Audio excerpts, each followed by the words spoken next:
भगवान कृष्ण का सुदर्शन चक्र। भगवान कृष्ण हिंदू धर्म के सबसे प्रसिद्ध भगवान माने जाते हैं। भगवान कृष्ण के मंदिर आज विदेशों में भी बनाए जा रहे हैं। इस्कॉन टेम्पल बहुत ही चर्चित मंदिर है। ये मंदिर भारत के अलावा विदेशों में भी बनवाए जा रहे हैं और इन मंदिरों की फंडिंग विदेशों से ही होती है। इन इस्कॉन टेम्पल में राधा कृष्ण की मूर्ति होती है और इसके पुजारी विदेशी ही होते हैं। जितना पॉपुलर भगवान कृष्ण थे उतना ही प्रसिद्ध और रहस्यमय अस्त्र था उनका सुदर्शन चक्र। सुदर्शन चक्र में अद्भुत शक्तियाँ थी। सुदर्शन चक्र अलग तरह के कार्यों को एक साथ कर सकता था। तो चलिए जानते हैं सुदर्शन चक्र की शक्तियों और विशेषताओं के बारे में। शिव पुराण के अनुसार भगवान विष्णु की तपस्या से खुश होकर भगवान शंकर ने उन्हें सुदर्शन चक्र दिया था। कहा जाता है कि सृष्टि को सृजित करते समय बहुत सी आसुरी शक्तियों का निर्माण हो गया था, जिनका विनाश करना बहुत जरूरी था, अन्यथा सृष्टि की रचना समाप्त हो जाती और इन शक्तियों को किसी विशेष अस्त्र से ही समाप्त किया जा सकता था। अब चूंकि सृष्टि का संचालन की जिम्मेदारी भगवान विष्णु पर थी, इसीलिए उन्हें एक ऐसे अस्त्र की आवश्यकता थी जिससे असुरों का नाश हो सके। फिर ब्रह्मा जी के कहने पर भगवान विष्णु ने भोलेनाथ की तपस्या की। तब भोलेनाथ ने प्रसन्न होकर भगवान विष्णु को सुदर्शन चक्र सृष्टि संचालन के लिए दिया था। शिव पुराण के अनुसार सुदर्शन चक्र की रचना भगवान विश्वकर्मा ने की थी। भगवान विश्वकर्मा ने सूर्य की अभेद राख से 3 अस्त्रों का निर्माण किया था, जिसमें भोलेनाथ का शूल पाणी त्रिशूल, पुष्पक विमान और सुदर्शन चक्र था। ये तीनों भोलेनाथ के पास थी, जिसमें से पुष्पक विमान रावण ने भोलेनाथ की तपस्या करके ले लिए थे। दूसरा सुदर्शन चक्र जिसे भोलेनाथ ने भगवान विष्णु को दे दिए थे और तीसरा त्रिशूल उन्होंने अपने पास रख लिया था। कुछ पुराणों के अनुसार सुदर्शन चक्र और भगवान विष्णु का शंख दोनों सतयुग के समय समुद्र मंथन में निकले थे, जिसे स्वयं भगवान विष्णु ने धारण किया था। सुदर्शन चक्र में अभेद लक्ष्य शक्तियाँ थीं, जिसे किसी भी लक्ष्य को टारगेट देकर छोड़ दिया जाए तो वह उसे किसी भी हाल में खत्म ही कर देता था, चाहे वह चल या अचल अवस्था में ही क्यों न हो। सुदर्शन चक्र का उपयोग भगवान विष्णु ने शिव पर भी किया था।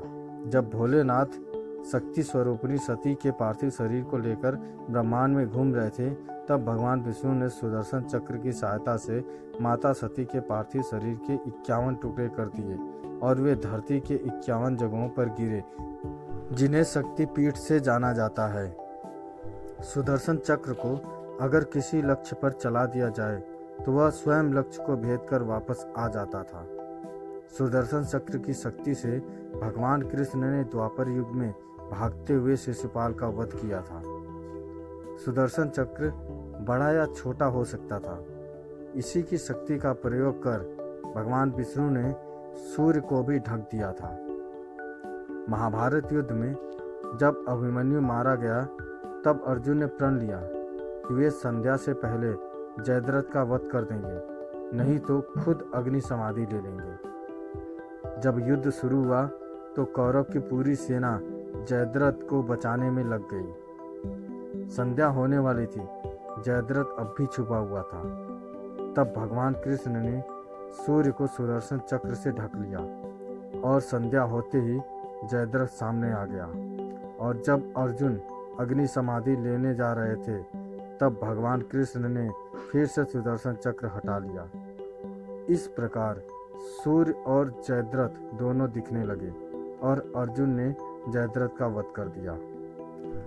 भगवान कृष्ण ने महाभारत युद्ध के दौरान ही युद्ध भूमि में अर्जुन को गीता का उपदेश दिया था, वो भी सुदर्शन चक्र के द्वारा समय यानी काल को रोककर। उस वक्त अर्जुन को भगवान कृष्ण के अलावा सभी के लिए समय रुक गया था। ऋग्वेद में सुदर्शन चक्र का एक अलग ही वर्णन मिलता है। ऋग्वेद के अनुसार सुदर्शन चक्र एक समय का चक्र है जो अपने अंदर समय को बांध कर रख सकता है।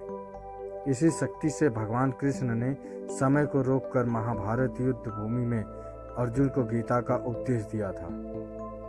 ऋग्वेद के अनुसार सुदर्शन चक्र कोई भौतिक अस्त्र नहीं है, ये एक भगवान विष्णु का विशेष गुण है जो भगवान विष्णु या उनके अवतारों के पास ही होता है, जिससे ये समय को रोककर शत्रु की शक्तियों को कमजोर और प्रहारहीन बना देते थे।